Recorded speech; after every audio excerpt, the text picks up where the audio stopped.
Well, as you may know, Stop Killing Games is an initiative that has taken note, been taken note by a lobbying group as of late. I was just scrolling YouTube as one does on my phone, and then I saw his this video. Um, but I was not like planning on watching this earlier because was gonna record it, and the reason why this seek is right in the middle uh, fifths is that AV1 encoding kind of borked. It says in OBS it took too long to encode. I mean, I don't think my GPU. I don't know if it's a GPU that is the bottleneck in that. Anyway, it's a 3050. I am planning on YouTube on like getting my YouTube money. If you want to support me, help me get some better hardware. Like get a new mic or a new camera. Be f- be free to subscribe and like. Anyway, I also appreciate that one comment from last video. Where was it? Uh,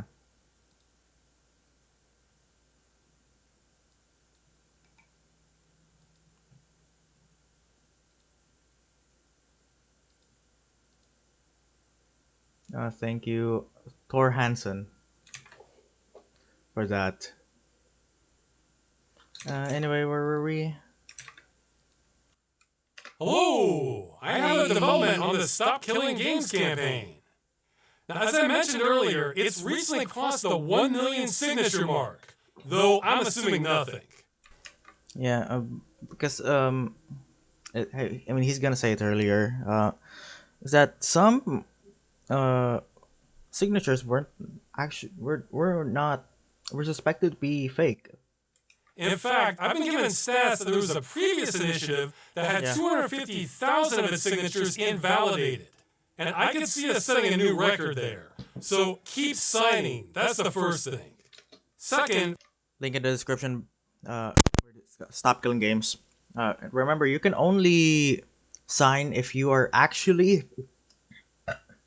in the EU or the UK. But since the UK has like gotten to say, I think it was 150% now. Did I have a link?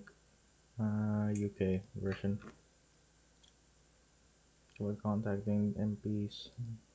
Yeah, it's damn 177%. That's nice. That's awesome. Uh, yeah, it looks like it has been like uh 25% more, 26% more than 1 million. But for anyone who it's like a lot of it is fake. Even Linus in the WAN show talked about it, probably thinking it's a lot of it's not real, but he, if I remember correctly, he supports it. I don't remember. We might have to see a clip. doubts how powerful this initiative can be, we now have a lobbying group issuing a statement about us. Um, I'm thinking of this is like one of the highest honors as a journalist is being murked by the FBI or the CIA. Do you think if we had no chance of changing things, we would have lobbyists coming out against us? Well, a big one is Video Games Europe. Ironic. Best I can tell, this is essentially the voice of the industry. So of course they're going to be against any proposal we make, because they're ideologically opposed to us being able to retain our games. Yeah, it's just weird for lobbying group to represent the European Union when it doesn't represent the values of European gamers. Did I say European Union? Yeah, you know what I mean. I really can't emphasize that enough. Even if every developer in the world was for our proposal, the industry would still be against it. Because it's not developers who make most of the big decisions. It's shareholders and companies worth Yeah. billions. So with that in mind, let's go through this statement quick by our opposition here. We appreciate the passion of our community. However, the decision to discontinue online services is multifaceted, never taken lightly, and must be an option for companies when an online experience is no longer commercially viable. Then give it to the players. Make it a single player experience. You're not like once you merged with a game, it's no longer your property. So basically, what I was saying, the audio here was scratchy, because something happened to the cable. Basically, what I was saying is that it's no longer uh in the hand, since it's no longer in the hands of the publishers. It's now on the consumers, the players, the like. It's not benefiting anyone at that point. It's like it's like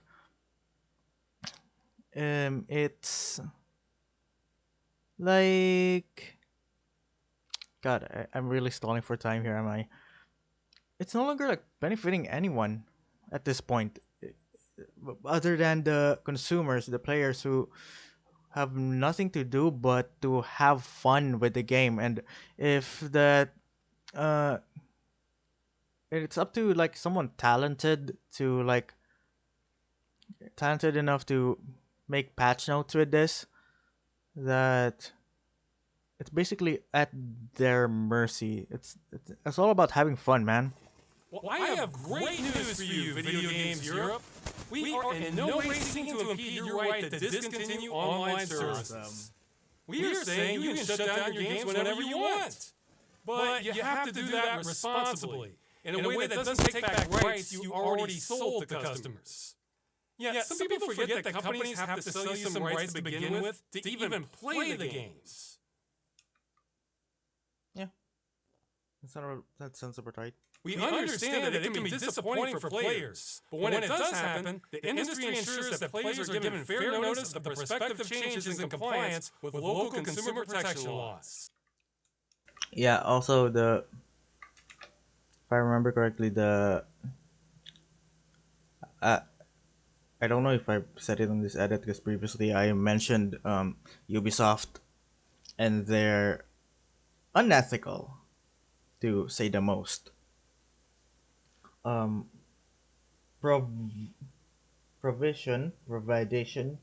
It says in the EULA and the EULA of many Ubisoft games that you have to, once Ubisoft game is no longer supported, you have to destroy the copy of the physical copies.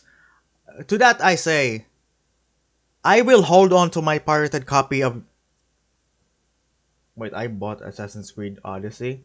I got Black Flag for free. I got Black Flag, not Odyssey. I got Black Flag for free in like 2016. I loved it. I got Assassin's Creed Unity when the I not Eiffel Tower. That's awful. The when the Notre Dame, Our Lady Notre Dame burned down. Ubisoft gave a copy of Assassin's Creed Unity to everyone for free. I think it was in April 2020, when Notre Dame burned down. It's now rebuilding. They're now rebuilding it, as far as I know. And Syndicate. I don't remember if when I bought Syndicate. It's just in my UPlay library. When there was a discount in Epic, I bought Assassin's Creed Origins, and then for my brother, I bought the DLC. for Syndicate. But and Ubisoft, I purchased this. I bought this with my own money, even though if it's discounted, I should have ownership from the games I play. And as much as would love to fanboy Ubisoft again, your graphics for Assassin's Creed Shadows suck. That right there, I said it. And that is like if you want to play Assassin's Creed Shadows and when you have like Radeon RX 5600 era, I don't remember when that actually is. Like 1660 Super era of hardware. Like you're satisfied. Like you want to play Assassin's Creed Origins. You wanted to play Assassin's Creed Origins, and you played Odyssey. Those were the last decent games. Origins was good, not gonna lie, and Odyssey kind of messed it up. But if you have like that kind of hardware, it would cost you like to play Assassin's Creed Shadows when you have hardware from the later stages of the PS4 Assassin's Creeds. It would much more realistically on PC because it on consoles, on console that's a different story. On PC, really, it would net you like 500 at least. But MSRP kind of sucks. I understand that. It would net you at least $700 or an equivalent just to play Assassin's Creed Shadows. And oh boy, was it not optimized? Well, that's why I say your graphics suck. Anyway, Okay, well, first off, I'm not a lawyer, but this guy at WBS Legal is, and he thinks Ubisoft probably broke the law when it shut down the crew. I was saying. I was just saying.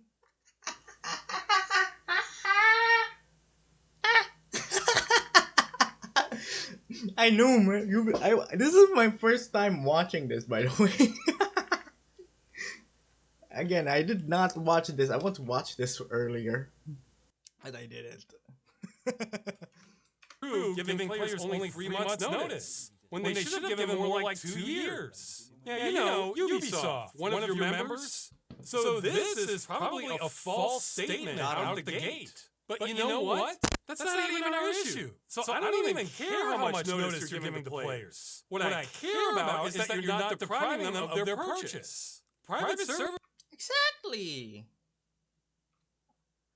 I'm like conflicted. Like on my when I give like 1 second or 1 word of reactions, I don't think this is fair use. There's like ad libs. Yeah.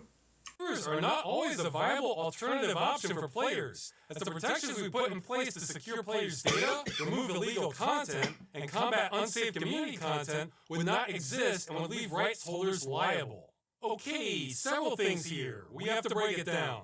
Private servers are not always a viable alternative option. You don't have to host the private servers as a publisher.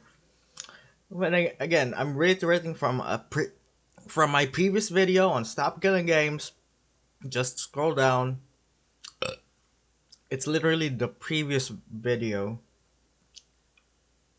You don't have to host it. You just have to give provide the players or like a third party to host the servers.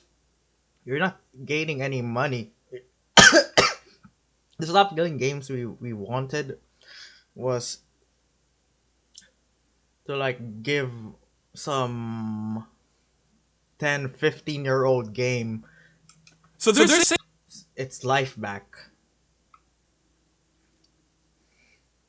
That's just upsetting. Private servers are not always a viable alternative option. So they're saying for a new game concept, which hasn't even been made yet.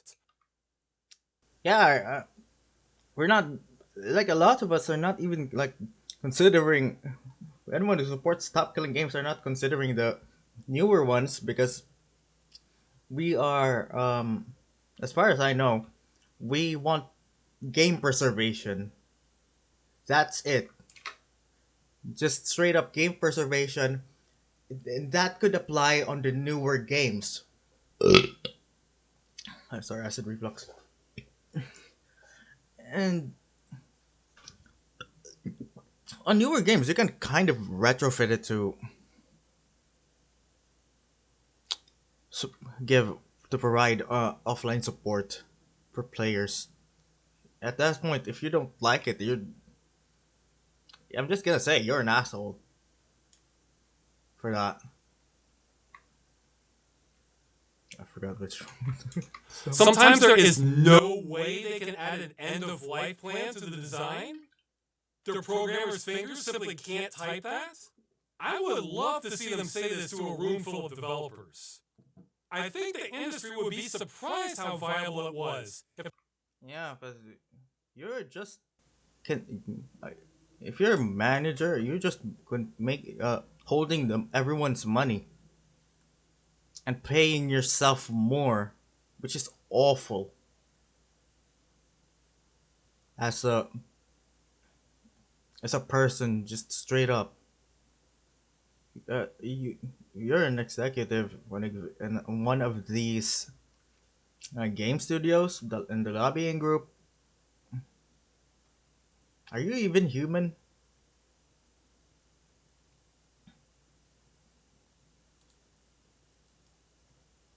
Because at that point, you're holding everyone hostage, and I don't like you for it. If the law said you can't take back the limited license rights, you already sold to the customer.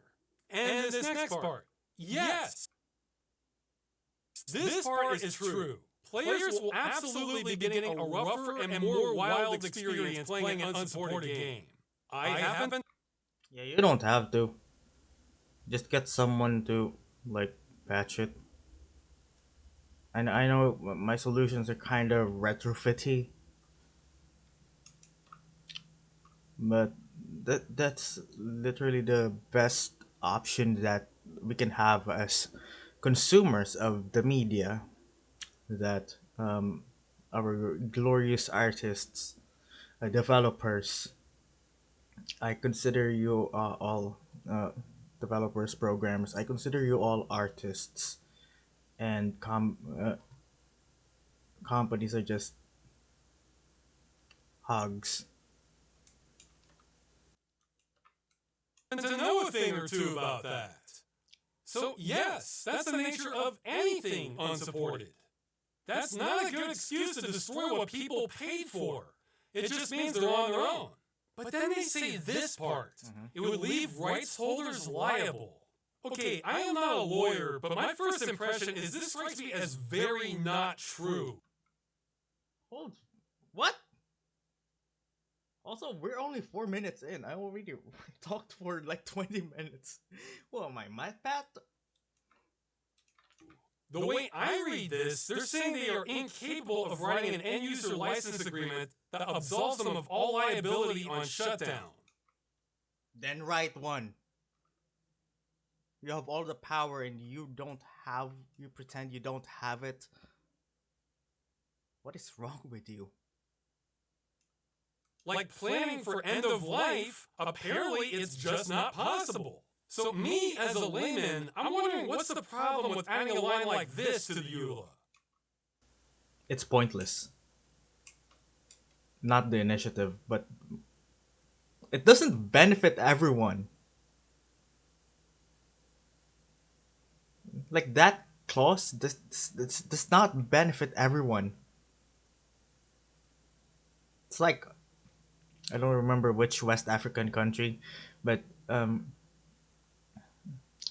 It's like that legislation somewhere in West Africa. I can't remember which one.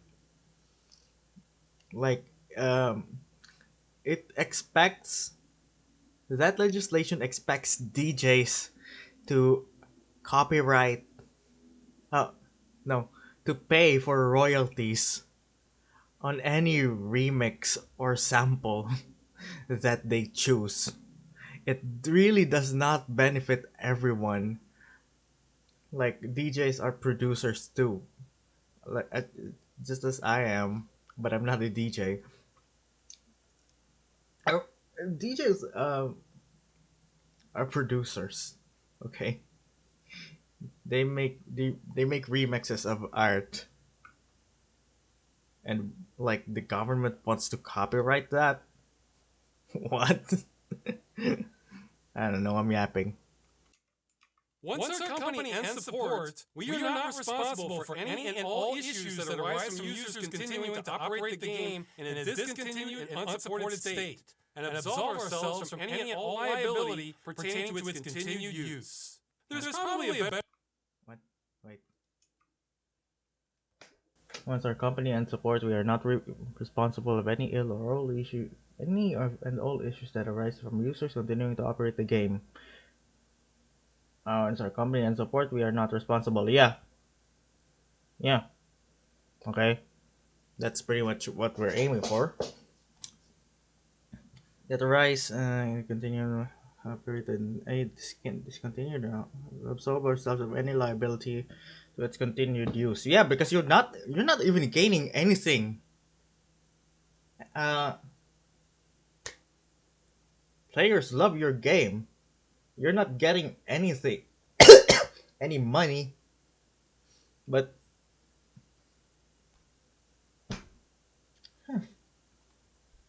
this assumes our company has ensured the game is left in a reasonably playable state at the time of support ending, with no further connections to the company or affiliated parties necessary for its continued operation.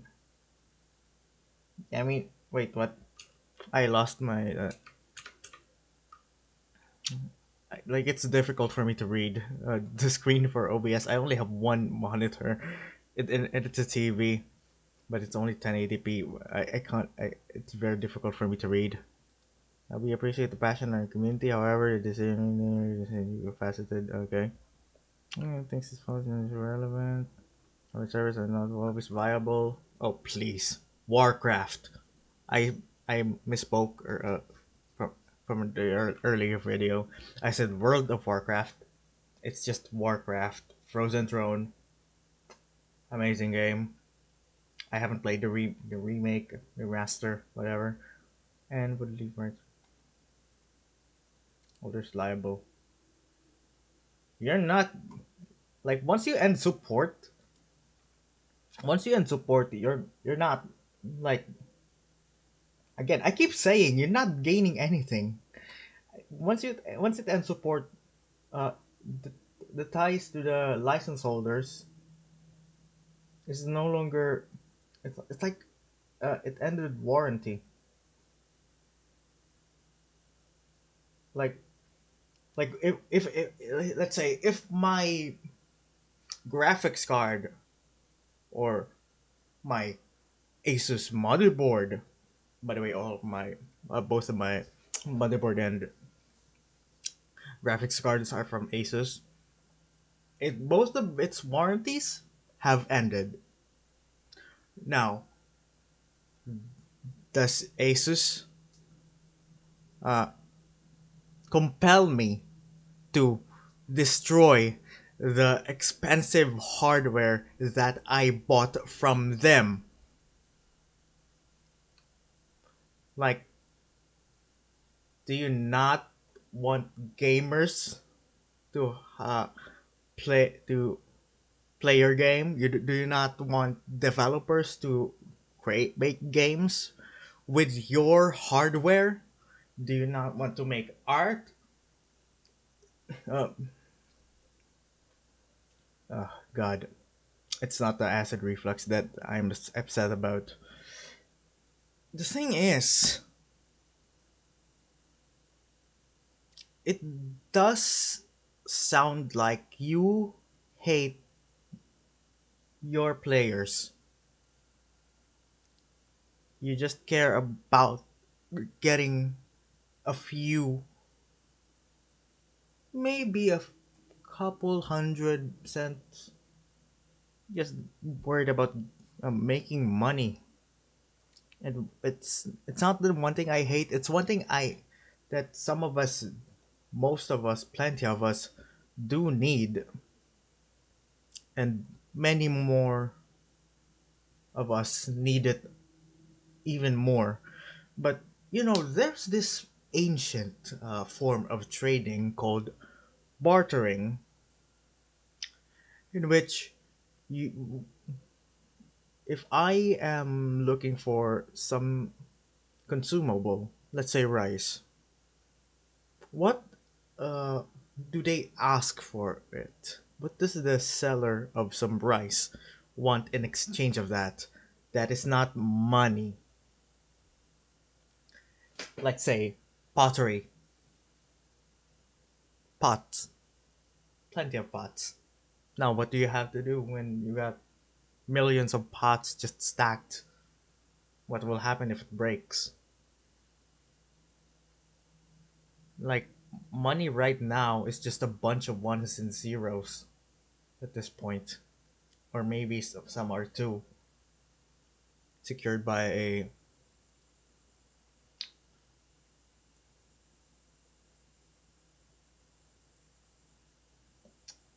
32 types of characters in a string of 32 strings, or 16. That's what money is just right now. That's what money is. A bunch of numbers. I mean, money has always been a bunch of numbers, but it's just tiny electrical signals that we value as currency. I mean, I'm talking about money right now. I should be talking about games. But that's the point. You hate, you as a publisher, again, I'm not beefing with the developers. I really don't approve of what the publishers are mean by this. God, my brain, it's like 1 a.m. Anyway, For end of life, apparently it's just not possible. So me as a Warcraft. layman, I'm wondering what's the problem with adding a line like this to the EULA? Once our company Oh, once they add. That turned into a 5-minute rant. A slight misunderstanding. and support, we are not responsible for any and all issues that arise from users continuing to operate the game in a discontinued and unsupported state, and absolve ourselves from any and all liability pertaining to its continued use. Yeah, you're not at all. What's there to be liable about? What's there to be liable about? What if I get my copy of Return to Castle Wolfenstein? Like, what's there to be liable about? Once end of life starts, in a form of media, what's there to be liable about? Like, if I was Anish Kapoor and you bought my Vanta Black paint, and I am no longer producing Vanta Black V1, you, the painter who bought, or reseller who bought my Vanta Black V1, what would I be liable about? Uh, what would I be liable about? You already purchased the product. There's probably a better way to say that, but you get the idea. They seem to be saying a line like that is just impossible to write. Cap, it's literally just one sentence. Wait, that is literally just one sentence. Uh, Because as a consumer, I've seen all kinds of things have support end, but I still get what I'm saying! to keep them. I'm just on my own. Yeah! That's a very common thing. What I'm I saying! think we need a lawyer to weigh in on this. Lawyer up! So if we take them at their word, it sounds like they're concerned about protecting customers. It does sound like they're. Again, what's there to be liable about? Okay, but their solution is customer. Oh yeah, they're. This is like stop resisting. I'm here to save you. Like K2SO. I actually haven't watched Rogue One. Sorry. It's like it really is like K2SO. Stop resisting. I'm coming to save you. Customers must have their purchase taken away from them forever. We have to destroy our customers' games to protect them from themselves. Yeah, okay, now that is the liability. They act like we are the liability when in reality, oh my god, it's that's the idea of oh my god. It all interconnects. Greed.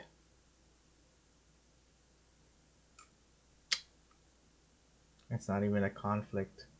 There's no war. The other side is not fighting.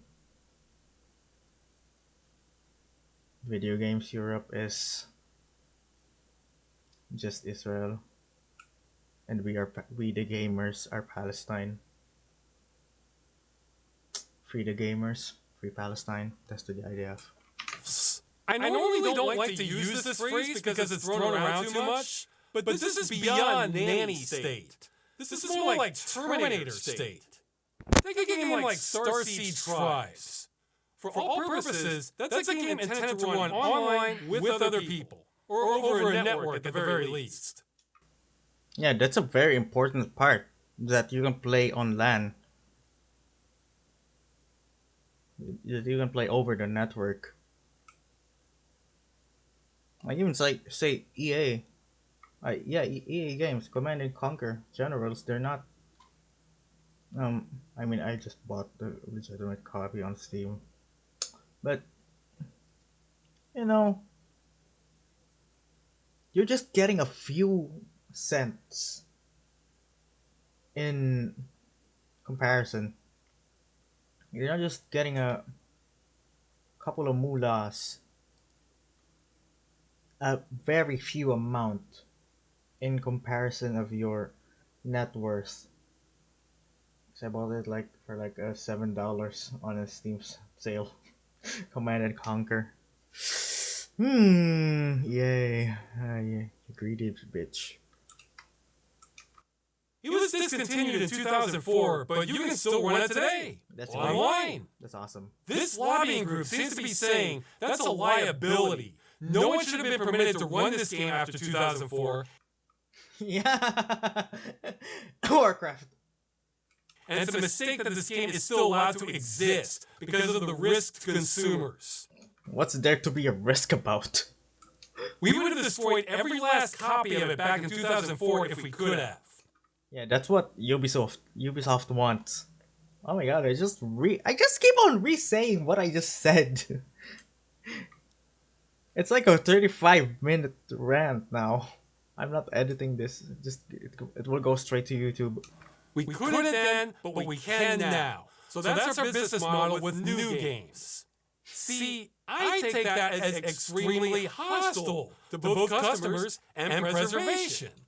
And just your own business.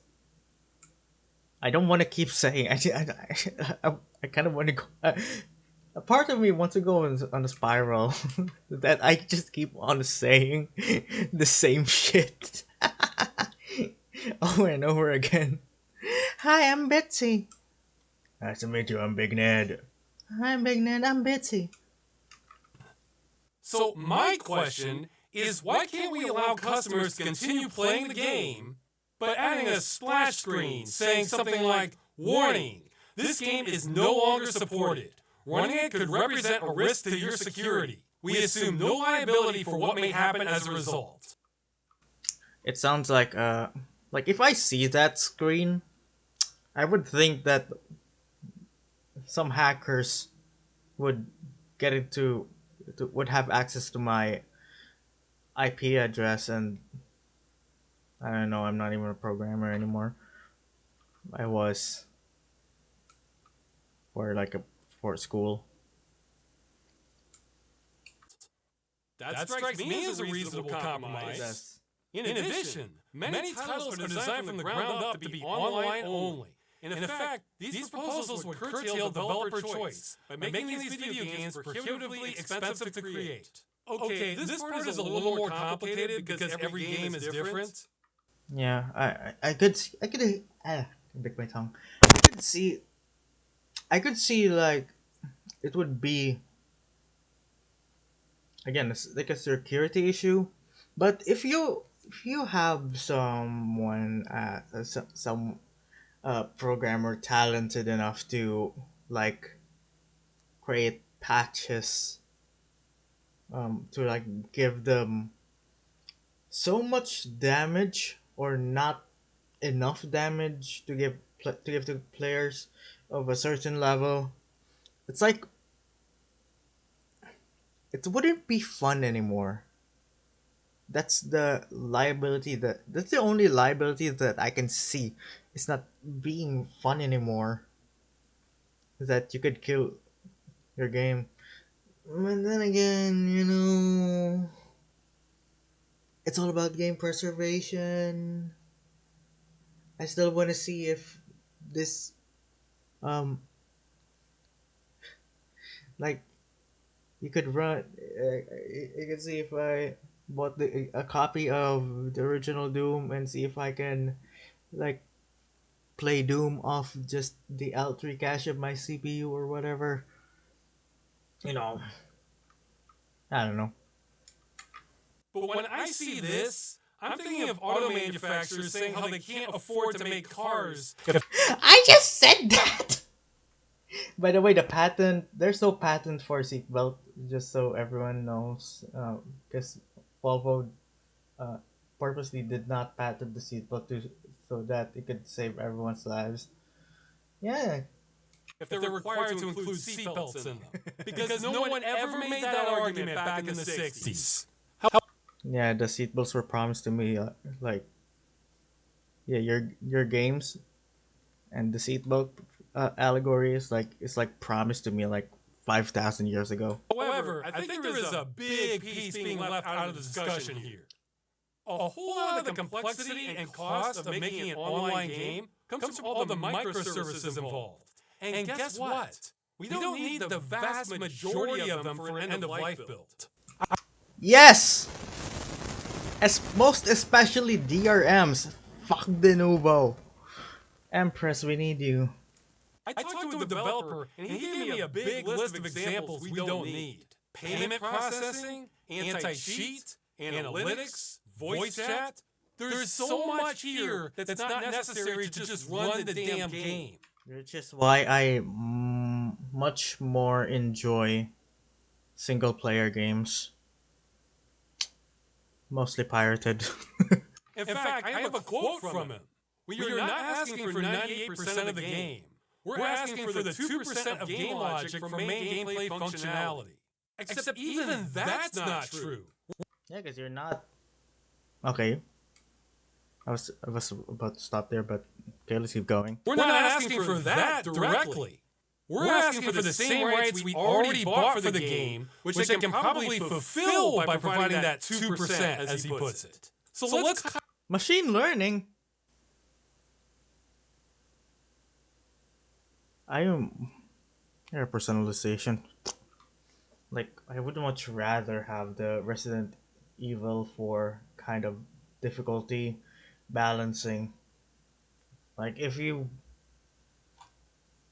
You know what? Come to think of it, it's actually much more balanced much more nuanced in its balancing than you think.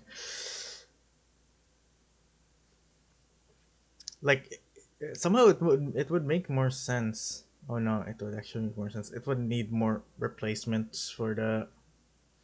You see, in Resident Evil 4, if you didn't know, if you are better at the game, like if you manage more headshots, uh, kill more plagas, uh, like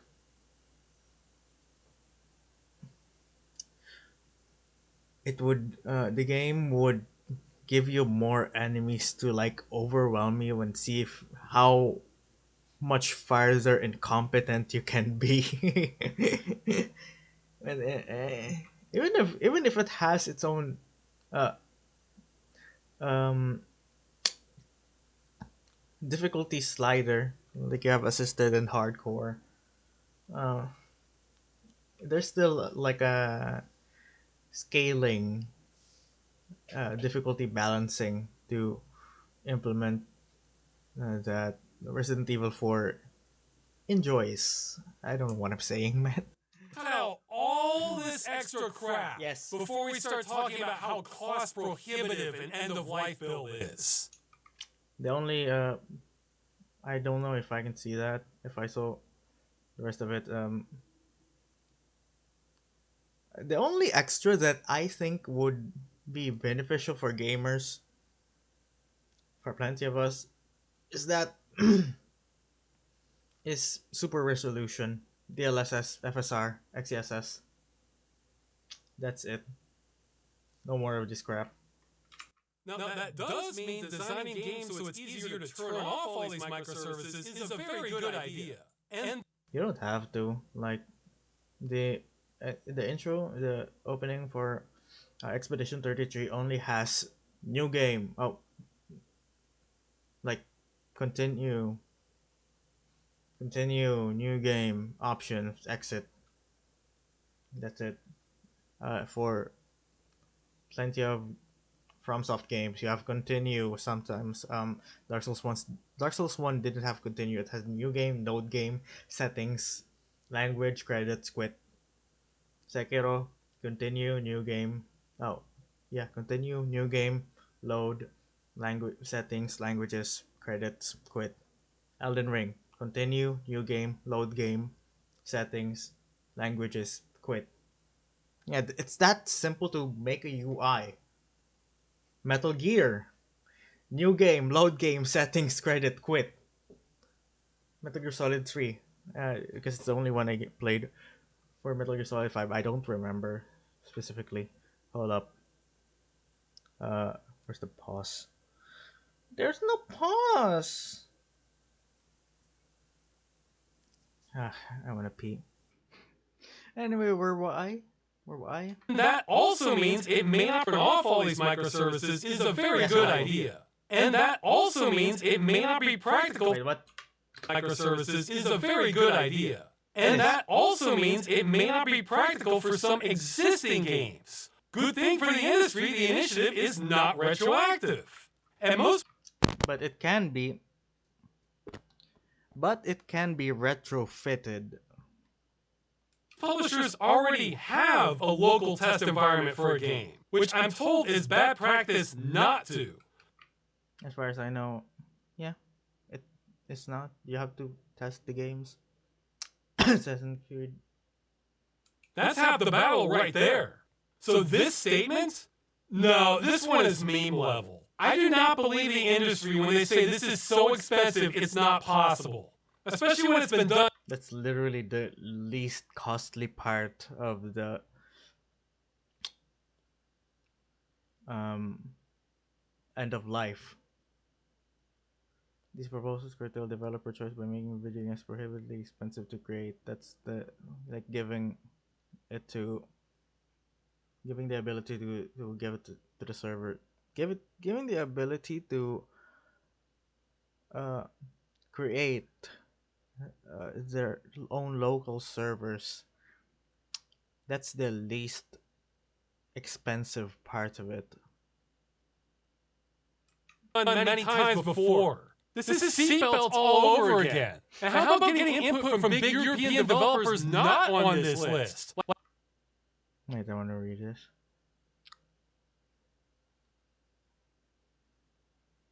Activision Blizzard, Bandai.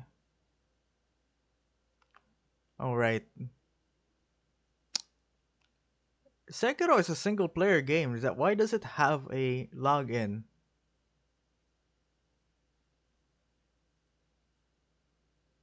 I don't have to know how any other Sekiros died. I can just experience it myself. It's not locked. Like CD Projekt or Larian. We welcome the opportunity to discuss our position with policymakers. Yeah, I bet you do. And those who have led the European Citizens Initiative in the coming months. Well, they'll probably be glad to let the European citizens discuss our position with policymakers. Yeah, I bet you do. Yeah, and those who have led the European Citizens Initiative in the coming months. Well, they'll probably be glad to know that's actually not me. I am not the official spokesperson for the initiative. I'm ineligible. I'm more of a super promoter. Yeah, so am I. I'm less of a super promoter. I'm just a promoter. The reason I'm making this video is to want to inoculate people against these bad faith arguments. Remember, everything they're saying here is their excuse for taking away your purchase with no time frame given and destroying it forever. Is this a good enough excuse for you? It isn't for me, especially when they're lying. I think that's worth taking into consideration. And on that note, they also released a longer statement. But do I really need to go over this? Why providing continuous support does not work for all games? Fuck off. Why providing continuous support do not work for all games? Oh, or back to the I keep reiterating this. classics. Okay, so they don't even understand what we're asking for. You know what? I'm gonna let them figure it out. I played that song enough already. If I have Yeah, so have I. to explain that a 500th time, I want it to at least be to someone who's not being paid to undermine us. Now, they're going to be lobbying politicians with this, I'm assuming, but we can try and do our part too. If you're super motivated on this and are part of the EU, I'm not, but you can do it. You can. Links down below, and I just copied the links from his video. And you can click it. you can contact a member of European Parliament and tell them about the initiative. I've been told you should target ones in the Internal Market and Consumer Protection Committee. There's a link in the description below. Just pick one for your country, and I'm just relaying this next part. I have no idea myself, but I've been told you should maybe avoid PFE and ESN, as they're not known for doing things, is how it was explained to me. And the last bit of advice is a lot of email to them gets buried. So if you want something that stands out, this title was suggested to me. 1 million plus on European Citizens Initiative. Stop destroying video games. Help us protect gamers' consumer rights. I kind of have a boomer mind. I would just kind of ignore it if that's the title. I'm sorry. I know it's kind of a bummer from me, but I hope the representatives read it. Hopefully, please. It's not a catchy enough title. And plenty of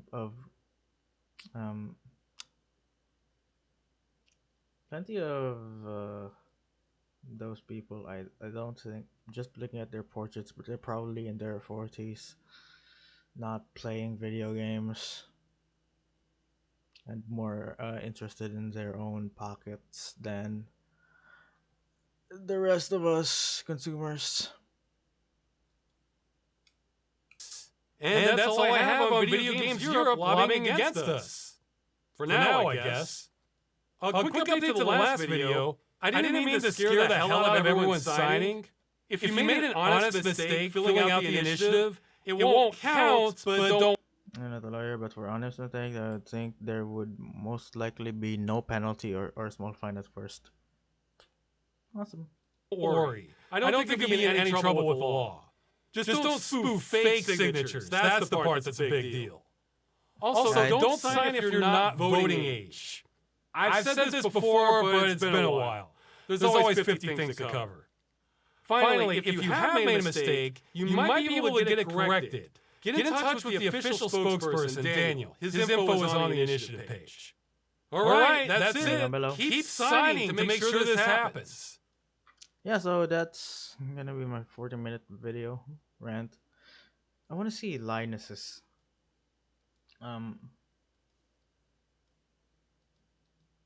talk about this and Venus games industry news, but I guess the thing about this video is that I did watch it live like for an hour and it kind of went boring after that and it's kind of different. Also, Linus Beard. Stop Killing Games did it! But don't stop now! Unless what you want to stop is stop killing games. You sound like a town crier. I am the crier! I was on 2.5 Men, you know.